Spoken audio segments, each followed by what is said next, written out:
Suatu hari pasti akan ku tepati. Aku akan menjagamu semampu dan sebisaku. Walau ku tak wanita hari ini,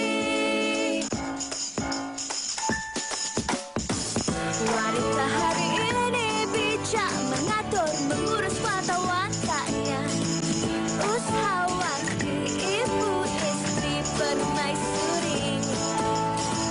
Wanita hari ini di zaman modern masih kekalkan adatnya, dihormati, disayangi, disanjungi. Wanita hari ini. Assalamualaikum, selamat tengah hari. Kembali berinspirasi bersama kami di Wanita Hari Ini, siaran 7 bulan 7 2021. Hari ini anda akan ditemani saya, Fatin Hamid Yusof dan juga Farid Ahmad. Baik, jadi pastikan anda dah lihat paparan yang kami akan berikan kepada anda pada hari ini. Jadi pastikan anda terus bersama dengan kami. Tapi sebelum kita memanjangkan lagi siaran kita pada hari ini, mungkin sikit sebanyak saya nak satu soalan santai je kepada Fatih. Fatih suka durian ke tidak? Saya suka durian, pencinta durian. Tetapi ada juga yang telah tular berita panas atau berita kontroversi mengenai kisah durian ataupun kebun durian ini, di mana penjawat awam telah dihalang daripada melakukan tugas mereka di salah satu kebun yang diterokai secara haram di Pahang. Banyak sebenarnya taktikal ataupun helah yang dilakukan oleh pekebun-pekebun ini untuk menyekat tindakan pihak berkuasa ini. Salah satunya diorang pancitkan tayar kereta. Betul.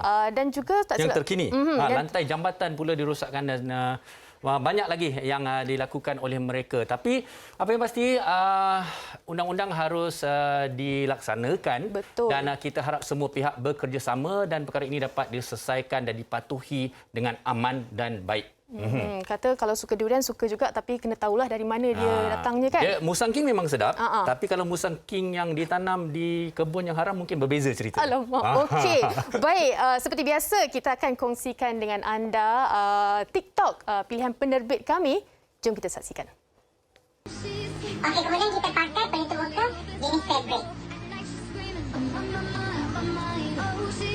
Tutupkan semua, pastikan udara masuk.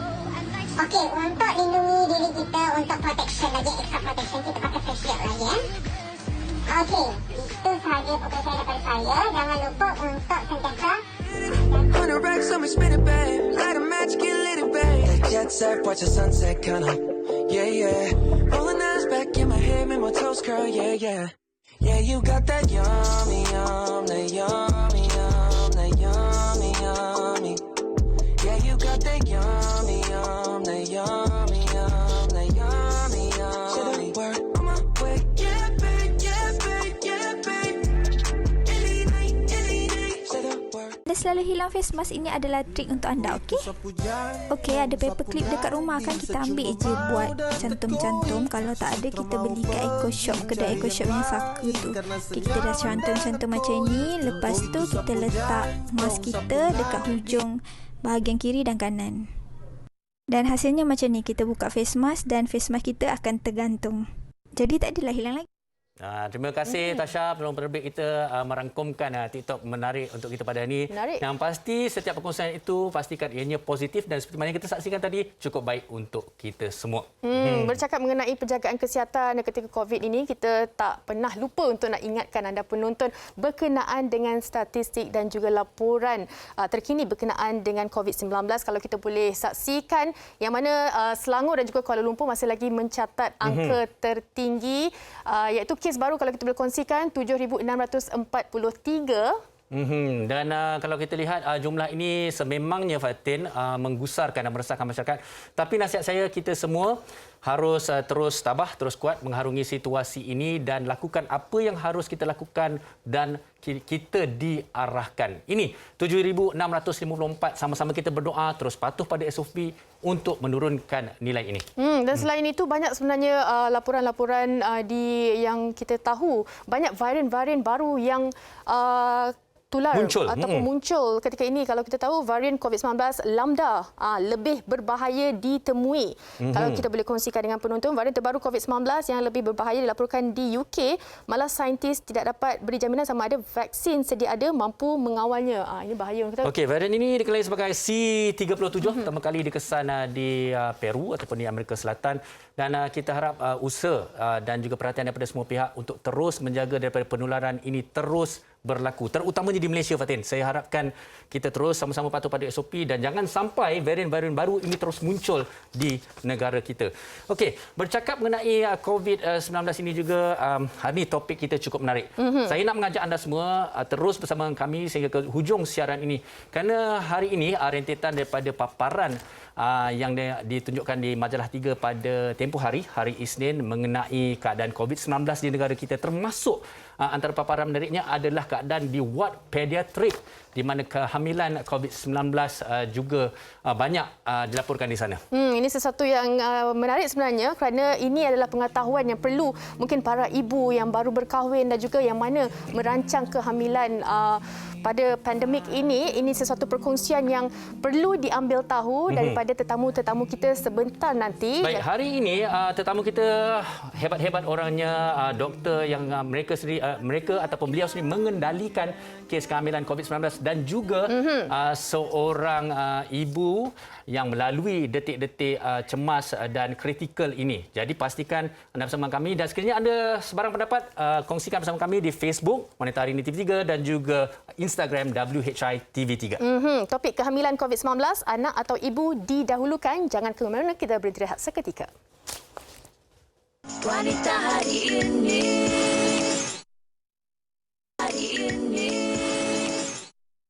Dengarlah bintang hatiku, aku akan menjagamu dalam hidup dan matiku. Hanya kaulah yang ku tuju. Dan teringat janjiku padamu,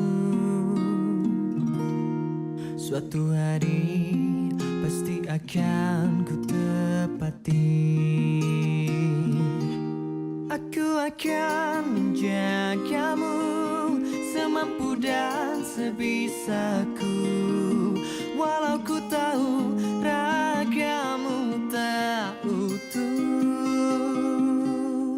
Ku terima kekuranganmu dan ku tak akan mengeluh, karena bagiku engkaulah nyawaku. Dengarlah bintang hatiku, aku akan menjagamu dalam hidup dan matiku. Hanya kaulah yang ku tuju. Dan teringat janjiku padamu, suatu hari pasti akan ku tepati. Aku akan menjagamu semampu dan sebisaku, walau ku tahu ragamu tak utuh. Ku terima kekuranganmu. Itu ada satu perkongsian yang menyentuh, meruntun hati kita, yang juga menyedarkan kita betapa bahawa COVID-19 ini cukup berbahaya dan seperti mana anak-anak kecil, insan-insan kecil yang tidak berdosa memerlukan juga kekuatan dan juga kasih sayang daripada kita. Penonton, tumpukan perhatian anda kerana kami akan bawakan dua tetamu hebat yang mana bertukus lumus berkorban demi menjaga kita semua dalam keadaan pandemik ini. Tetamu kita yang pertama, kami bawakan Dr. D. Yusrina Bakin, pakar perunding Jabatan Obstetrik dan Ginekologi Hospital Sungai Buloh Dr. Yusrina ini, kalau boleh kita kongsikan sedikit yang mana beliau seringkali menguruskan ibu-ibu hamil dalam pandemik ini, menyambut anak-anak kecil yang juga dijangkiti COVID-19 dan seterusnya. Dr. Fatihah Syahrudin, bekas pesakit COVID-19 kategori 5 yang alhamdulillah nampaknya tersenyum, berada di rumah, bukan di rumah saya sedang dia ada di mana tu Dr. Fatihah? Saya di rumah. Di rumah, alhamdulillah. Okey, sebelum kita meneruskan lagi perbualan kita bersama dengan para tetamu kita, apa kata terlebih dahulu untuk terus memperjelas dan memperincikan apa yang kami akan bincangkan, kita kongsikan terlebih dahulu laporan ini. Kita saksikan. Silakan. Krisis global akibat penularan wabak COVID-19 sememangnya memberikan impak besar kepada masyarakat dunia dan memberi kesan yang buruk terhadap negara. Pandemik ini bukan sahaja memberi kesan terhadap ekonomi dan sosial, tetapi turut memberi impak yang sangat besar terhadap kesihatan seseorang. Tidak terkecuali wanita hamil yang berada dalam situasi mudah terdedah kepada bahaya. Menurut Pusat Kawalan dan Pencegahan Penyakit CDC, wanita hamil merupakan golongan yang mempunyai risiko mendapat komplikasi yang lebih teruk jika dijangkiti COVID-19 berbanding yang lain. Dalam sebuah kajian terbitan Jurnal Perubatan JAMA Pediatrics turut mendapati wanita yang dijangkiti COVID-19 lebih berisiko untuk meninggal dunia, melahirkan bayi pramatang dan mengalami preeclampsia. Justru ibu hamil digalakkan mendapat rundingan daripada doktor obstetrik dan mengambil suntikan vaksin kerana ia dapat dijadikan sebagai pelindung daripada ancaman COVID-19. Selain dapat mengurangkan risiko yang tidak diingini dan mendapat faedah daripada vaksinasi itu sendiri, ia juga turut memberi kesan yang baik terhadap bayi. Satu kes yang tular dahulu di mana seorang bayi yang berusia 30 minggu telah meninggal dunia ketika ibunya disahkan positif COVID-19. Sebelum ini, tular di media sosial apabila kisah seorang petugas barisan hadapan, doktor yang hamil 29 minggu disahkan positif COVID-19. Dr. Fatihah terpaksa dikomakan kerana keadaannya yang berada di kategori 5. Namun apa yang lebih menyedihkan, bayi di dalam kandungannya yang berusia 7 bulan terpaksa dikeluarkan melalui pembedahan C-section. Justru wanita hari ini ingin membawa perhatian penonton untuk mengupas tentang situasi yang berlaku hari ini dan sejauh manakah kesedaran serta tahap kefahaman masyarakat tentang pentingnya isu ini yang boleh memberi kesan terhadap kehidupan kita. Kesan terhadap kehidupan terutamanya kepada ibu hamil yang mana ketika ini betul-betul syarat dalam berdepan dengan keadaan COVID dan juga keadaan diri mereka sendiri. Benar. Baik, kita tak nak buang masa, kita nak terus untuk soalan kita kepada Dr. Yusrina. Terima kasih kita ucapkan kepada Dr. Yusrina dalam kesibukan dengan tugas sudi bersama kita di Wanita hari ini. Baik, Doktor, mungkin Doktor boleh kongsikan keadaan melibatkan ibu hamil ketika pandemik ini. Okey, terima kasih. Fatih, terima kasih. Okay, Assalamualaikum warahmatullahi wabarakatuh dan salam sejahtera, salam satu Malaysia. Okay, Alhamdulillah syukur kehadirat Ilahi. Okay, kita dapat bertemu secara maya. Dan terima kasih saya ucapkan kepada wanita hari ini kerana menyebut saya lah dalam membincangkan topik hangat pada hari inilah kehamilan COVID-19. Di mana ibu, anak, which one yang kita kena pilih, which one kita kena perhati semasa pandemik ini. Okey, waktu pandemik ni, adalah satu saat yang sukar, saya sukar, di mana keadaan ibu yang hamil itu sendiri adalah dalam keadaan yang imuniti yang rendah. Okey, mereka mudah mendapat jangkitan kuman, especially pada trimester kedua dan ketiga. Okey. Untuk pengetahuan umum, kita dah tahu Sungai Buloh ni merupakan satu hospital yang fully COVID. Okey. Sejak Mac 2020. Okey. Jadi ibu-ibu pada masa keadaan ni pada phase pertama, gelombang yang pertama, kedua, tak ramai ibu yang mendapat jangkitan COVID-19 dan pada itu kategori yang diorang hadapi pada kategori 1 dan kedua kebanyakan mereka. Pada saat ini, pada ketika ini, pada gelombang yang ketiga, kes bertambah banyak. Dan situasi di mana ibu-ibu ini dijangkiti COVID-19 dengan kategori yang lebih tinggi, kategori 4 dan ke-5 dalam masa sekejap sahaja.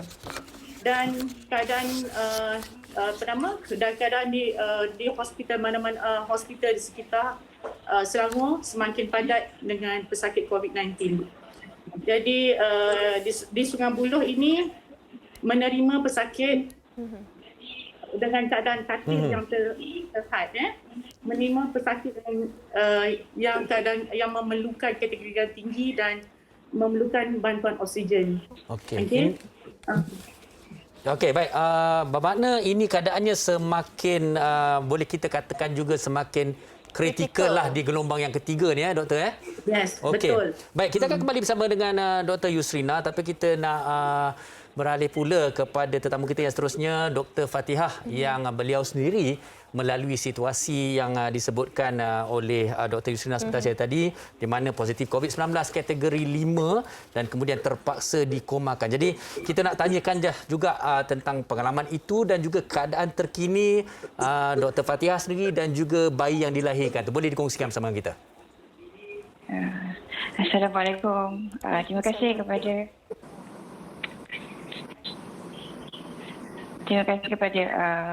WHI kerana hari ini menginterview saya lah. Sekarang suami keadaan sekarang makin membaik. Alhamdulillah. Terima kasih kepada semua yang mendoakan saya lah semasa saya dikomakan. So,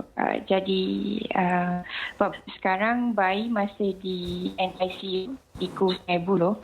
Masih dalam pemantauan kerana dilahirkan perawatan dan second shock bayi adalah positif COVID. Berat terkini bayi masih bawah 1.5 kilo, jadi mereka masih bawa observation di NICU lah. Jadi pengalaman untuk COVID-19, pengalaman masih dijangkiti COVID-19, bagi saya itu adalah pengalaman yang tak dapat dilupakan, satu. Kedua, for me it's a bad experience. Because previously we are so happy young lady.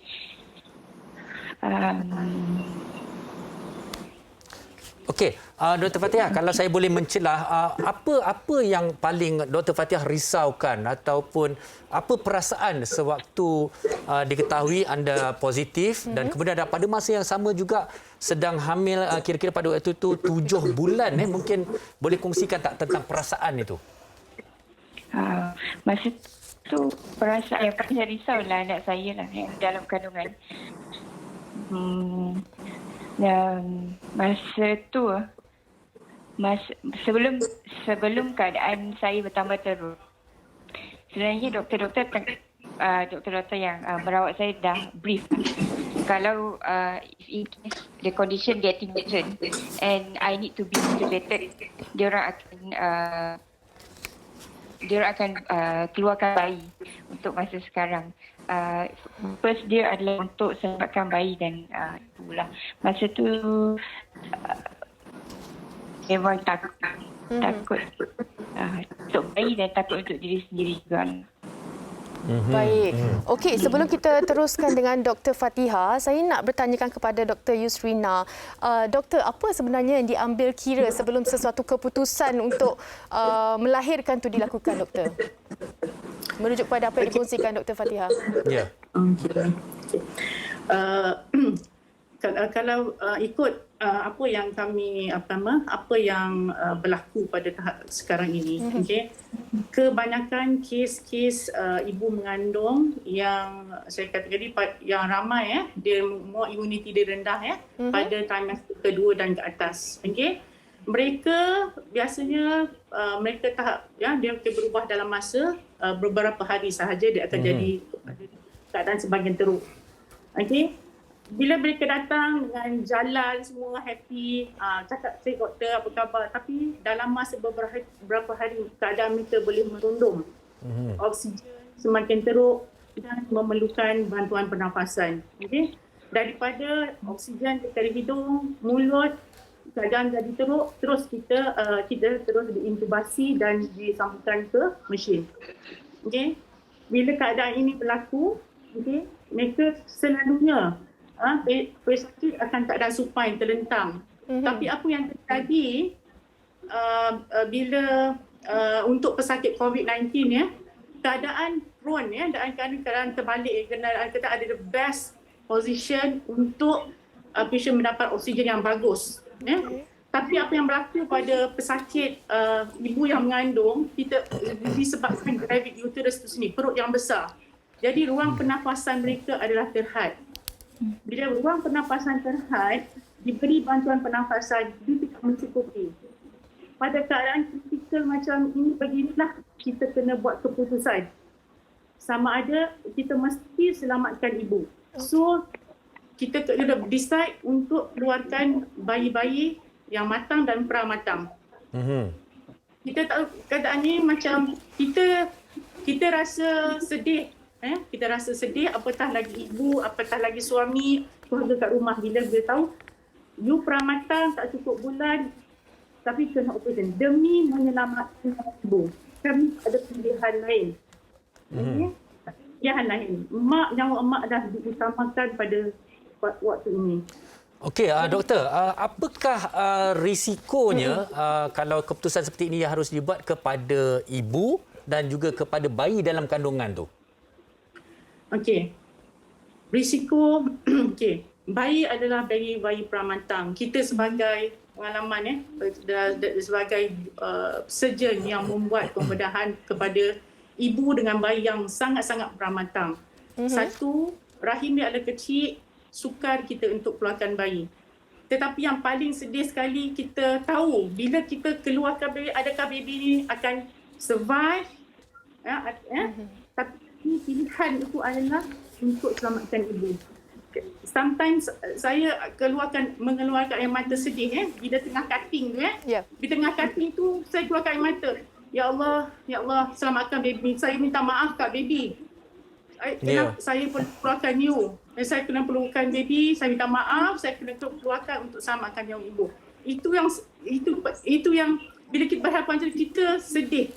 Tak sepatut baby keluar, kita keluarkan. Tapi demi untuk menyelamatkan nyawa ibu. Tak ada pilihan lain.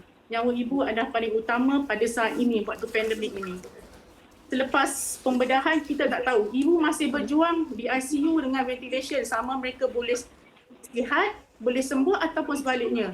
Baby keluar dengan komplikasi yang kita tahu boleh okey ke tahu tak okey.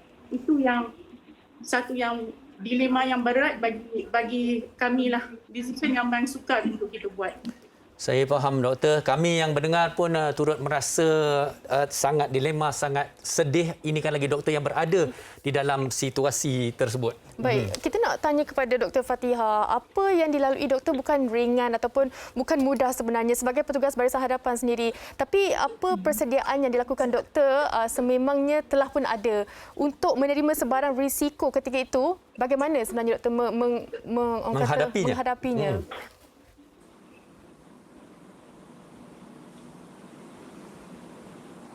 Risiko untuk dapat COVID maksudnya. Risiko sebarang barangkalian.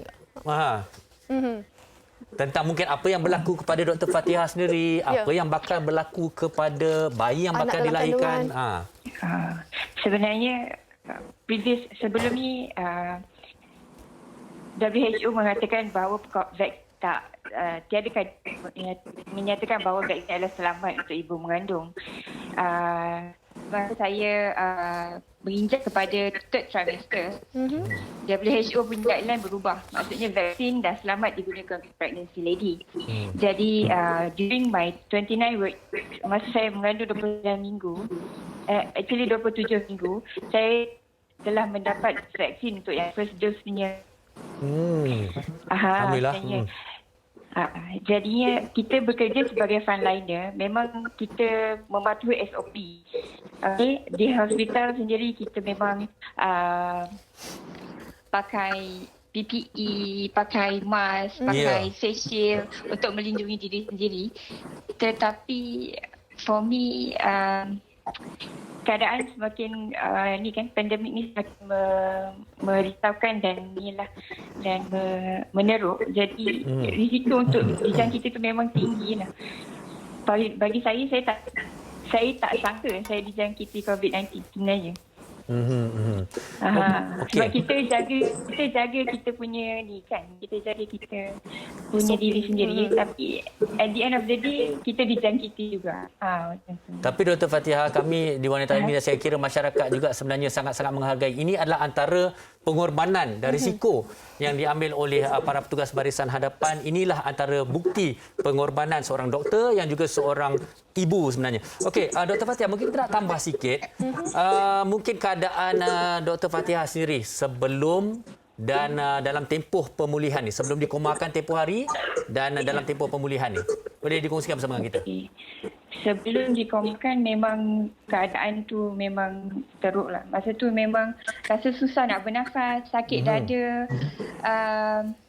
Memang rasa tu betul-betul rasa macam aku macam dah nak mati. Ini sangat teruk lah. Tapi lepas extubated, maksudnya lepas dikeluarkan tube dan sekarang dalam masa recovering ni, actually my condition semakin baik. Cumanya ada sikit-sikit lagi symptom lah. Cepat letih macam tu ada. Baik. Okey. Dr. Fatihah dah habis ke? Okey. Baik, kita terus dengan Dr. Yusrina. Doktor, kalau kita tahu dalam keadaan pandemik sekarang ini, ibu hamil telah pun dibenarkan untuk mengambil vaksin. Tetapi ada juga dalam kalangan ibu hamil yang masih lagi rasa takut, masih lagi rasa was-was untuk mendapatkan vaksin. Mungkin saranan daripada doktor sendiri untuk mereka memudahkan proses melahirkan dan sebagainya. Okey, vaksin yang adalah I think benda yang patut kita bersyukur sebab kita kerana ia akan menghindari kita daripada jangkitan COVID-19. Kalau if let's say kita dapat infection, hopefully kita dapat pada kategori 1 dan 2 ya. Vaksin-vaksin yang KKM sarankan, Sinovac, AstraZeneca, Pfizer, 3 of them adalah selamat. Okay? Selamat untuk ibu dan juga selamat untuk bayi yang dikandung. Okay? Kita sarankan untuk ambil dia dalam 14 weeks and above lah, di mana selepas proses pembesaran bayi lah. Kalau boleh elakkan pada first trimester sebab masa tu ada proses organogenesis, masuk proses pembentukan bayi. Okay? Baik. Doktor, saya juga nak tanyalah, kita kembali kepada soalan asas lah. Adakah sebenarnya ibu mengandung ni tergolong dalam golongan yang berisiko tinggi untuk mendapat COVID-19 dan adakah kesannya memang akan ada kesan langsung kepada bayi dalam kandungan ataupun mungkin ada situasi tidak ada sebarang kemungkinan dijangkiti kepada bayi anak dalam kandungan tu? Okey.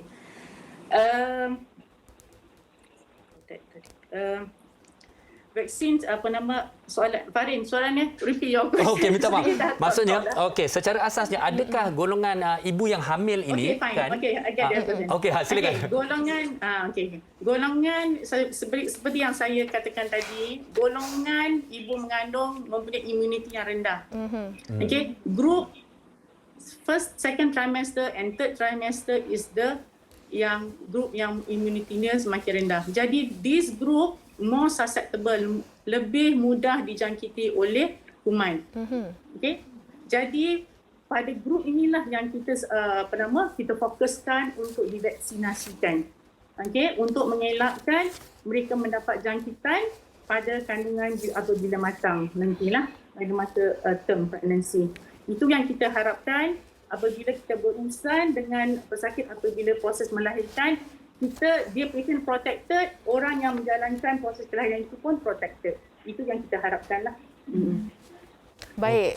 Okey, Dr. Fatihah, saya nak tanya kepada Dr. Fatihah. Sekarang ini bayi masih lagi berada di NICU kan. Bagaimana sebenarnya kekuatan ataupun sumber kekuatan yang doktor dapat untuk terus kuat dan terus menjalani kehidupan seperti biasa berjauhan dengan bayi?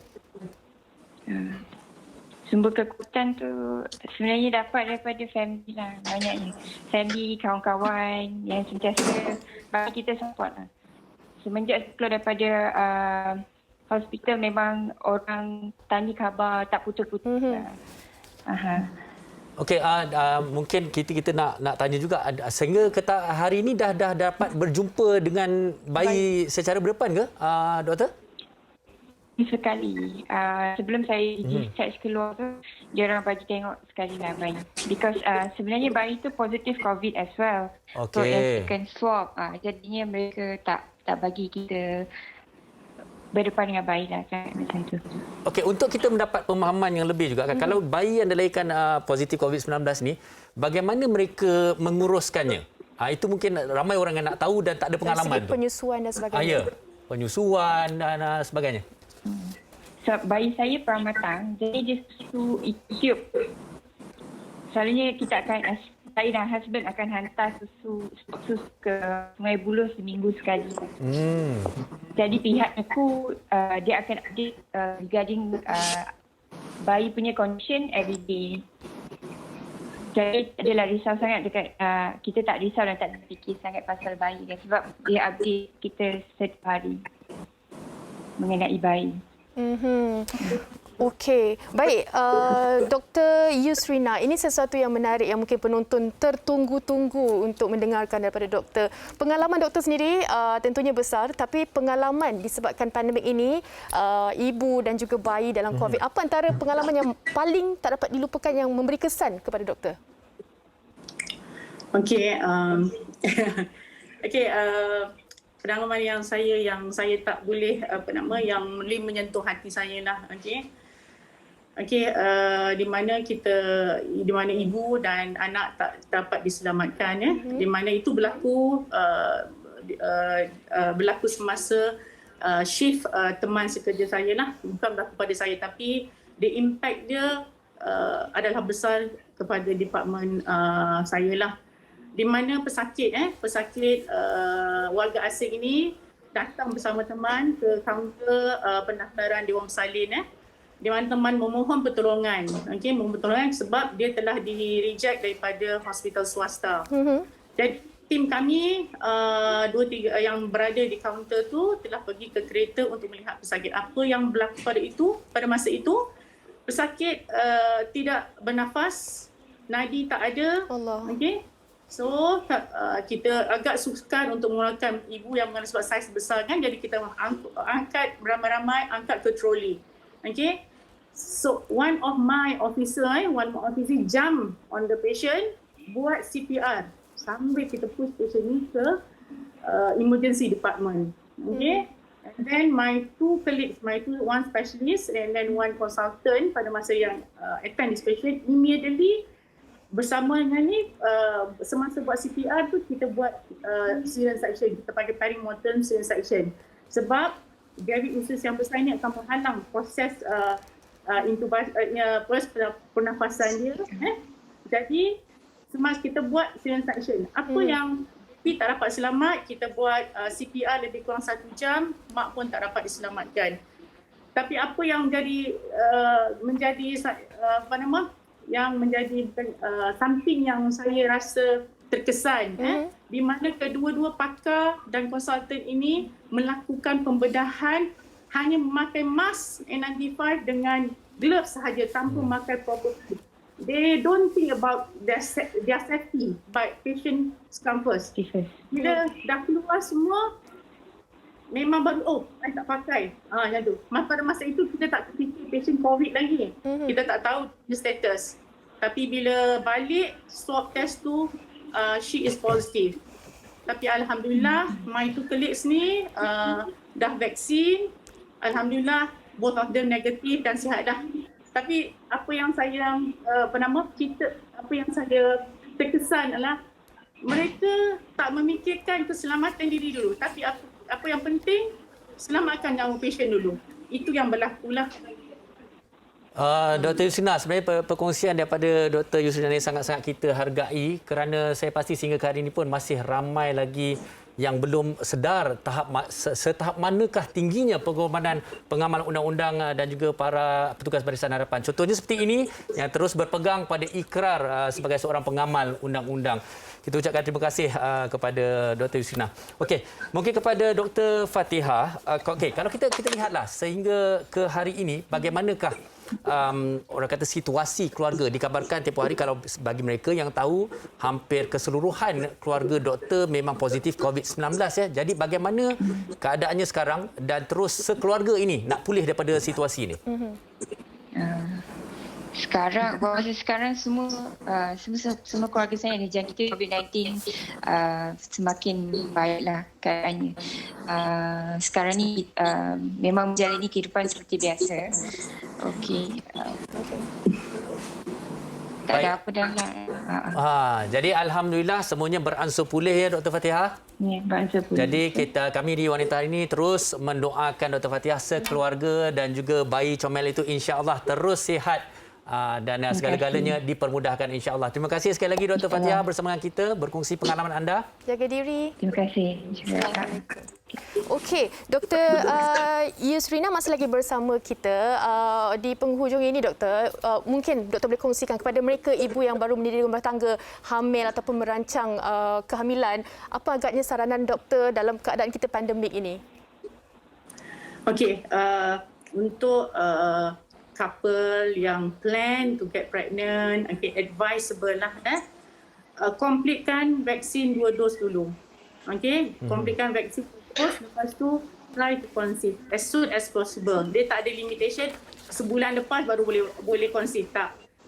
Once dah complete, you can get pregnant as soon as possible. So in the meantime, gunalah apa cara untuk as a contraceptive method lah. Untuk ibu yang mengandung, diwajibkan. Is a vaccination is a must. It's a compulsory lah untuk saya. Untuk ibu yang mengandung, because they are very at high risk group. Selain daripada orang warga tua dan juga kumpulan yang berisiko tinggi yang mempunyai kencing manis diabetes. Mereka adalah sama sebab mereka adalah kumpulan yang berisiko tinggi. Get vaccinated. Okey, Doktor, di penghujung ini juga satu soalan ringkas juga merujuk kepada golongan yang kita baru sebut saya tadi dan juga kepada masyarakat umum ni sebenarnya tentang masih lagi ada sikap acuh tak acuh, memilih-milih vaksin dan sebagainya. Saya nak Doktor sampaikan pesanan kepada mereka. Silakan. Okey. Vaksin yang disarankan oleh Kementerian Kesihatan, 3 vaksin yang dipropos tu semuanya adalah selamat. Semua adalah selamat untuk semua orang, untuk ibu, untuk anak dalam kandungan. Ini adalah satu something yang protected us at this moment against daripada jangkitan jangkitan virus COVID-19 ni. Gunakanlah opportunity ini untuk dapatkan vaksin. Dia adalah selamat. Baik, sekali lagi kita ingin ucapkan terima kasih kepada Dr. Yusrina Bakin kerana bersama dengan kita di Wanita Hari pada hari ini dan juga sebentar saya tadi bersama dengan kita Dr. Fatihah Shahruddin untuk topik kita pada hari ini iaitu kehamilan COVID-19 anak atau ibu didahulukan. Sekali lagi kita ucapkan terima kasih kepada kedua-dua tetamu kita. Jaga diri dan Assalamualaikum. Salam. Okey, baik.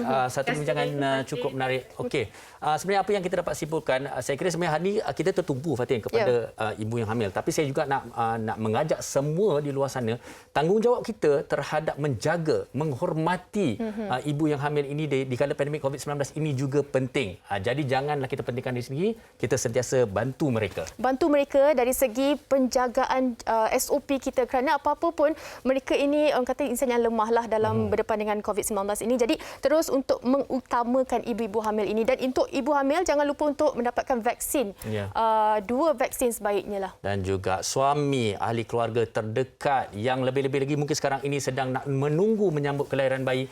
Jadi pastikan kesemuanya berjalan dengan lancar dan selamat. Terus jaga diri. Jadi satu perkongsian yang cukup menarik pada hari ini dan kita harap bermanfaat untuk kita semua. Kami nak berhenti rehat seketika.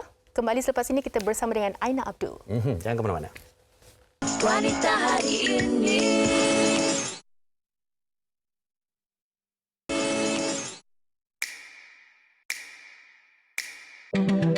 wajah mempesona, membuatku tertarik, menarikku untuk menggoda dirimu.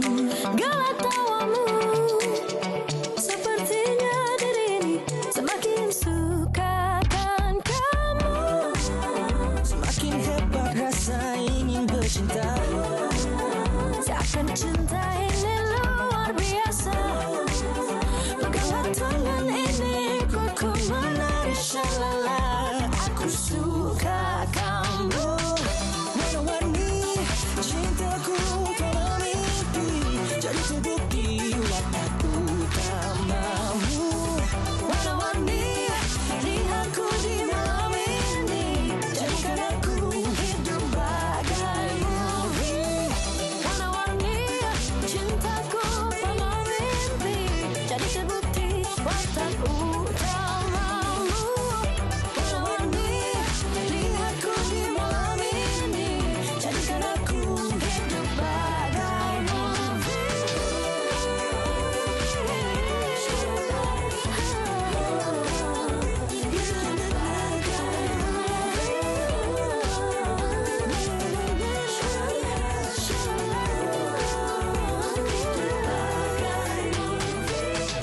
Warna-warni cintaku kalau mimpi, jadi terbukti watak utamamu. Warna-warni lihatku di malam ini, jadikan aku hidup bagai Itu dia warna-warni yang terus mewarnakan wanita hari ini. Baik, kita tanpa melengahkan masa lagi akan terus bersama dengan penyanyi-penyanyi yang telah pun bersedia di dalam talian. Kita bersama dengan Aina Abdul dan juga Danish Sufian. Khabar kedua-duanya? Hello, khabar baik, alhamdulillah. Okey, warna-warni. Okey, merupakan lagu tema untuk tonton sinema, betul ya? Betul. Okey. Baik, okey. Aina dan juga Danish, mungkin antara anda berdua, siapa saja boleh mulakan dulu. Ceritakan serba sikit mengenai lagu ini dan juga penciptaannya. Okey, lagu ni dicipta oleh Iki Hugh dan juga dibantu oleh Firdaus Rahmat. So basically storyline dia is about pasal like this couple, penciptaan dia ibarat bagai movie lah. Ditengok oleh orang ramai macam tu. Dia simple je sebab lagu ni is lagu tema untuk apps tonton sinema. So basically cerita dia macam tu lah. Yeah. Okey, bagi Aina, kalau kita tahu genre ni agak lain sikit daripada apa yang pernah dibawa oleh Aina. Apa agaknya cabaran-cabaran untuk lagu ini? Kita nampak Aina memang enjoy bawa lagu ni. Apa dia? Aina nampak enjoy membawakan lagu ini. Yes. Aina sangat enjoy. Aina menari, which is something Aina jarang buat. Lagu ni kiranya lagu pertama jugalah Aina bawakan jenis genre yang macam ni. Sebab sebelum ni semua lagu sendu, semua lagu sedih. So kali ni saya tak nak sedih-sedih, saya nak happy je dengan Danish. Okey, idea dan juga idea koreografer semua tu dari siapa, Aina? Idea itu kita orang ada in-house punya koreografer yang tolong kita on set. Diorang ajar kita orang very quick. So kalau korang nampak macam Aina kekok kat dalam tu, please forgive me. Okey tu Aina. Kita nampak Aina expert. Okey, Danish, bagi Danish sendiri kan peluang dapat berkolaborasi bersama dengan penyanyi hebat Aina Abdul ni, apa perasaan Danish ni? Of course saya happy teruja sebab nak berkolaborasi dengan Aina Abdul pun adalah salah satu saya punya wish list juga. So kira dapat berkolaborasi dengan Aina Abdul ni it's a dream come true lah orang kata. So saya sangat bersyukur. And Aina pun thank you so much sebab sudi terima saya as a duet partner.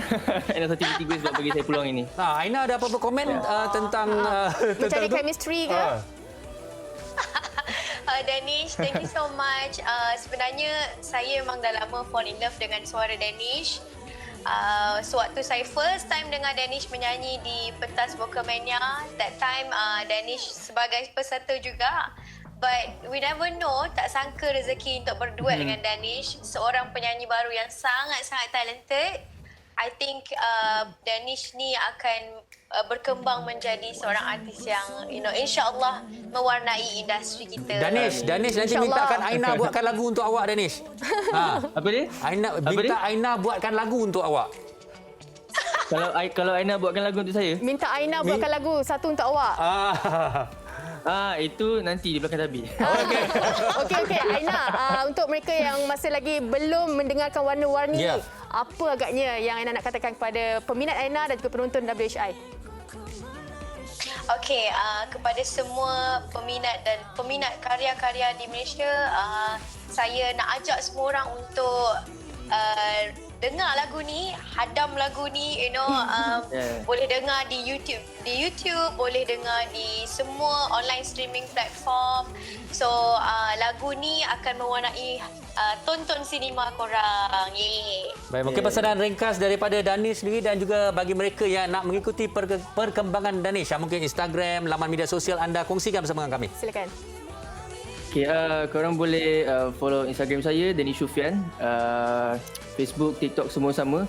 Dan jangan lupa dengarkan lagu Warna-Warni. Siapa nak tengok saya dengan Aina Abdul Menari, silakan tengok. Dan keep on streaming lagu Warna-Warni dekat semua platform. Baik. Kita ucapkan terima kasih sekali lagi kepada Aina Abdul dan juga Danish Sofian. Selamat berjaya dari kami di Wanita hari ini. Warna-Warni, terima kasih. Terima kasih. Okey, warna-warni itu sebenarnya dapat aura yang ceria kalau kita dengar, kan? Betul tak, setuju? Betul. Dia macam drama lah, ada banyak warna-warni. Sebab tu itulah lagu tema untuk tonton sinema. Jadi siapa belum muat turun aplikasi itu, sila muat turun sekarang, tonton sinema. Okey, kita akan berehat seketika. Kita belum habis lagi. Banyak lagi yang kita ingin kongsikan bersama dengan anda di penghujung nanti. Jangan ke mana-mana, kita berehat seketika. Teruskan bersama Wanita Hari Ini. Wanita Hari Ini.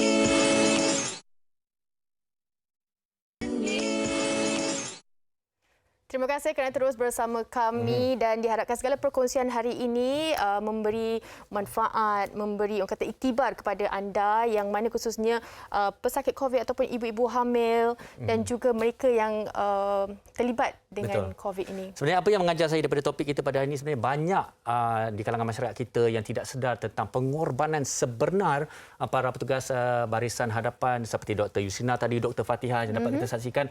Jadi saya nak mengambil kesempatan ini juga di Wanita ini mengucapkan setinggi-tinggi penghargaan, setinggi-tinggi terima kasih kepada para petugas barisan harapan yang terus berkorban untuk kita semua dan hari ini khususnya untuk para ibu yang hamil yang melalui pandemik COVID-19. Bukan itu sahaja, kita juga dapat melihat impak-impak yang berlaku kepada si kecil yang mungkin melalui proses yang sangat sukar sebenarnya. Betul. Kan, Fadil? Okey. Baik, jadi esok kami sekali lagi akan kembali bersama dengan anda dengan satu lagi topik yang saya jamin penuh manfaat untuk anda kerana saya pasti ramai yang melaluinya dan tidak tahu bagaimana untuk menanganinya. Ya, kisah ataupun topik kita long COVID kesannya kepada pesakit. Kita akan berbicara mengenai bagaimana kesannya ataupun bagaimana cara untuk kita atasi kesan-kesan post COVID. Okey, secara santai je, mungkin apa yang Fatin pernah terdengar tentang kesan long COVID yang secara tidak langsung? Yang paling saya dengar daripada kawan-kawan saya adalah deria bau hilang tu masih lagi walaupun dah berbulan mereka tinggalkan COVID. Dan ada kalanya dan tidak kurang juga yang saya ketahui kesan kepada emosi mereka, mental mereka dan pelbagai lagi. Jadi esok kita akan kupas dengan lebih terperinci. Jadi pastikan anda bersama dengan kami lagi esok jam 12.30 hari di Wanita Hari Ini. Untuk sepanjang hari ini terus jaga diri anda, terus patuh SOP. Assalamualaikum. Jaga diri. Bye-bye. Wanita Hari Ini. Wanita hari ini bijak mengatur, mengurus mata wataknya. Ushawati, ibu istri permaisuri. Dia Ushawati, aliran masa kini dia penyambung warisan Sri Kandi. Dia lemah lembut, baik budi pekerti, tapi cekal hati dia tabah berani pendidik putri dalam hal jati diri. Dia permaisuri kepada si suami, kepada anaknya. Dia ratu di hati, tunggak keluarga, kalau bukan dia siapa lagi? Wanita hari ini bijak mengatur, mengurus mata wataknya. Ushawati, ibu istri permaisuri. Wanita hari ini di zaman modern masih kekalkan adatnya.